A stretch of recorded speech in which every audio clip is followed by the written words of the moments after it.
সূরা আল মুমিনুন। বিসমিল্লাহির রহমানির রহিম।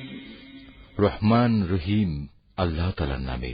নিঃসন্দেহে সেসব ঈমানদার মানুষরা মুক্তি পেয়ে গেছে যারা নিজেদের নামাজে একান্ত বিনয় অবনত হয়, যারা অর্থহীন বিষয় থেকে বিমুখ থাকে, যারা রীতিমতো যাকাত প্রদান করে, যারা তাদের যৌন অঙ্গসমূহের হেফাজত করে। তবে নিজেদের স্ত্রী কিংবা নিজেদের অধিকারভুক্ত দাসীদের ওপর এই বিধান প্রযোজ্য নয়। এখানে হেফাজত না করার জন্য তারা কিছুতেই তিরস্কৃত হবে না। অতঃপর এ বিধিবদ্ধ উপায় ছাড়া যদি কেউ অন্য কোনো পন্থায় যৌন কামনা চরিতার্থ করতে চায়, তাহলে তারা সীমা লঙ্ঘনকারী বলে বিবেচিত হবে। যারা তাদের কাছে রক্ষিত আমানত ও অন্যদের দেয়া প্রতিশ্রুতিসমূহের হেফাজত করে, যারা নিজেদের নামাজ সমূহের ব্যাপারে সমাধিক যত্নবান হয়, এই লোকগুলি হচ্ছে মূলত জমিনে আমার যথার্থ উত্তরাধিকারী। জান্নাতুল ফেরদাউসের উত্তরাধিকারও এরা পাবে, তারা সেখানে চিরকাল থাকবে। এ মানুষ, তোমরা সৃষ্টি প্রক্রিয়াটা লক্ষ্য করো। আমি মানুষকে মাটির মূল উপাদান থেকে পয়দা করেছি, অতঃপর তাকে আমি শুক্র কীট হিসেবে একটি সংরক্ষিত জায়গায় সুনির্দিষ্ট সময়ের জন্য রেখে দিয়েছি। এরপর এ শুক্রবিন্দুকে আমি এক ফোঁটা জমাট রক্তে পরিণত করি, অতঃপর এই জমাট রক্তকে মাংস পিণ্ডে পরিণত করি। কিছুদিন পর এ পিণ্ডকে অস্থি পাঁজরে পরিণত করি। তারপর এক সময় এ অস্থি পাঁজরকে গোশতের পোশাক পরিয়ে দিই। অতঃপর বানানোর প্রক্রিয়া শেষ করে আমি তাকে সম্পূর্ণ ভিন্ন এক সৃষ্টি তথা মানুষ রূপে পয়দা করি। আল্লাহ তাআলা কত উত্তম সৃষ্টিকর্তা, কত নিপুণ তার সৃষ্টি। একটি সুনির্দিষ্ট সময় দুনিয়ায় কাটিয়ে এরপর আবার তোমরা মৃত হয়ে যাও। তারপর কিয়ামতের দিন তোমরা সবাই পুনরুত্থিত হবে। আমি তোমাদের উপর এ ৭ আসমান বানিয়েছি এবং আমি আমার সৃষ্ট সম্পর্কে মোটেই উদাসীন নই। আমি আসমান থেকে পরিমাণ মতো পানি বর্ষণ করেছি এবং তা প্রয়োজন মতো জমিনে সংরক্ষণ করে রেখেছি।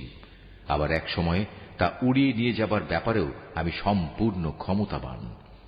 তারপর জমিনে সংরক্ষিত সেই পানি দিয়ে তোমাদের জন্য খেজুর ও আঙুরের বাগান সৃষ্টি করি।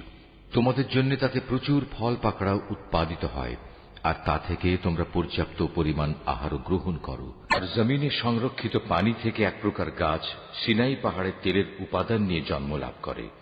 খাদ্য গ্রহণকারীদের জন্য তা ব্যঞ্জন হিসেবেও ব্যবহৃত হয়। মানুষ, তোমাদের জন্য অবশ্যই চতুষ্পদ জন্তুর মাঝে প্রচুর শিক্ষণীয় বিষয় রয়েছে। তার পেটের ভেতরে যা কিছু আছে তা থেকে আমি তোমাদের দুধ পান করাই। এছাড়াও তোমাদের জন্য তাতে আরো অনেক উপকারিতা রয়েছে। তার গোশত থেকে তোমরা আহারও করো। আবার কিছু আছে তার উপর তোমরা বাহন হিসেবে সওয়ার হও। অবশ্য জলযানেও তোমাদের আরোহণ করানো হয়। অবশ্যই আমি নূহকে তার জাতির কাছে হেদায়েত নিয়ে পাঠিয়েছিলাম। সে তার জাতিকে বলেছিল, হে আমার জাতি, তোমরা ইবাদত করো একমাত্র আল্লাহ তাআলার। তিনি ছাড়া তোমাদের দ্বিতীয় কোনো মাবুদ নেই। তোমরা কি তাকে ভয় করবে না? এখন তার জাতির মোড়লরা, যারা তার আগে থেকে কুফরি করছিল, একথা শুনে অন্যদের বলল, এ ব্যক্তি তো তোমাদের মতো একজন মানুষ। আসলে এ ব্যক্তি তোমাদের উপর নেতৃত্ব করতে চায়। আল্লাহ তাআলা যদি নবী পাঠাতেই চাইতেন তাহলে ফেরেশতাদেরই নবী করে পাঠাতেন। আমরা তো এমন কোন কথা আমাদের পূর্বপুরুষদের জামানায়ও ঘটেছে বলে শুনিনি। মূলত এ মানুষটি এমন, যার মধ্যে মনে হয় কিছু পাগলামি এসে গেছে। অতএব তোমরা তার কোনো কথায় কান দিও না, বরং এর ব্যাপারে কয়েকটা নির্দিষ্ট দিন পর্যন্ত অপেক্ষা করো, হয়তো সে এমনিই সেরে যাবে। একথা শুনে নূহ তার মালিকের কাছে দোয়া করল, হে আমার মালিক, এরা যেভাবে আমাকে মিথ্যা সাব্যস্ত করল, তুমি সেভাবেই তাদের মোকাবেলায় আমাকে সাহায্য করো। অতঃপর আমি তার কাছে ওহী পাঠালাম, তুমি আমার তত্ত্বাবধানে আমারই ওহী অনুযায়ী একটি নৌকা প্রস্তুত করো। তারপর যখন আমার আযাবের আদেশ আসবে এবং জমিনের চুল্লি প্লাবিত হয়ে যাবে, তখন সব কিছু থেকে এক এক জোড়া নৌকায় উঠিয়ে নাও। তোমার পরিবার পরিজনদেরও উঠিয়ে নেবে, তবে তাদের মধ্যে যার ব্যাপারে আল্লাহ তাআলার সিদ্ধান্ত এসে গেছে সে ছাড়া। দেখো, যারা জুলুম করেছে তাদের ব্যাপারে আমার কাছে কোনো আরজি পেশ করো না, কেননা মহাপ্লাবনে আজ তারা নিমজ্জিত হবেই। তারপর যখন তুমি এবং তোমার সাথীরা নৌকায় আরোহণ করবে, তখন শুধু বলবে, সমস্ত প্রশংসা আল্লাহ তাআলার জন্য, যিনি আমাদের একটি অত্যাচারী জাতি থেকে উদ্ধার করেছেন। তুমি নৌকায় উঠে বলো, হে আমার মালিক, তুমি আমাকে জমিনের কোথাও বরকতের সাথে নামিয়ে দাও। একমাত্র তুমিই পারো আমাকে শান্তির সাথে কোথাও নামিয়ে দিতে। নিঃসন্দেহে এ কাহিনীর মধ্যে আমার কুদরতের নিদর্শন রয়েছে। তাছাড়া মানুষদের পরীক্ষা তো আমি সব সময়ই নিয়ে থাকি। এদের পরে আমি আর এক জাতিকে পয়দা করেছিলাম, অতঃপর তাদেরই একজনকে তাদের কাছে নবী করে পাঠিয়েছি, যার দাওয়াত ছিল, হে আমার জাতি, তোমরা এক আল্লাহ তাআলারই ইবাদত করো, তিনি ছাড়া তোমাদের আর কোনো মাবুদ নেই। তোমরা নূহের জাতির ভয়াবহ আযাব দেখেও কি সাবধান হবে না? নবীর কথা শুনে তার জাতির নেতৃস্থানীয় লোকজন, যারা আল্লাহকে অস্বীকার করেছে, মিথ্যা সাব্যস্ত করেছে, পরকালে আল্লাহ তাআলার সাথে সাক্ষাতের বিষয়টিকে, সর্বোপরি যাদের আমি দুনিয়ার জীবনে প্রচুর ভোগ সামগ্রী দিয়ে রেখেছিলাম, তারা অন্য লোকদের বলল, এ ব্যক্তিটি তোমাদের মতো মানুষ ছাড়া অন্য কিছু নয়। তোমরা যা খাও সেও তা খায়, তোমরা যা কিছু পান করো সেও তা পান করে। এমত অবস্থায় তোমরা যদি তোমাদেরই মতো একজন মানুষকে নবী মনে করে তার কথা মেনে চলো, তাহলে তোমরা অবশ্যই ক্ষতিগ্রস্ত হবে। ব্যক্তিটি কি তোমাদের সাথে এই ওয়াদা করেছে যে তোমরা যখন মরে যাবে, যখন তোমরা মাটি ও হাড্ডিতে পরিণত হয়ে যাবে, তখন তোমাদের সবাইকে কবর থেকে আবার উঠিয়ে আনা হবে? আসলে এই যে বিষয়টি যা দিয়ে তোমাদের সাথে এ ওয়াদা করা হচ্ছে, এটা মানুষের বৈষয়িক বুদ্ধি থেকে অনেক দূরে এবং ধরা ছোঁয়ারও অনেক বাইরে। তারা বলল, কিসের আবার পুনরুত্থান? দুনিয়ার জীবনই তো হচ্ছে আমাদের একমাত্র জীবন। আমরা এখানে মরব, এখানেই বাঁচব, আমাদের কখনোই আবার পুনরুত্থিত করা হবে না।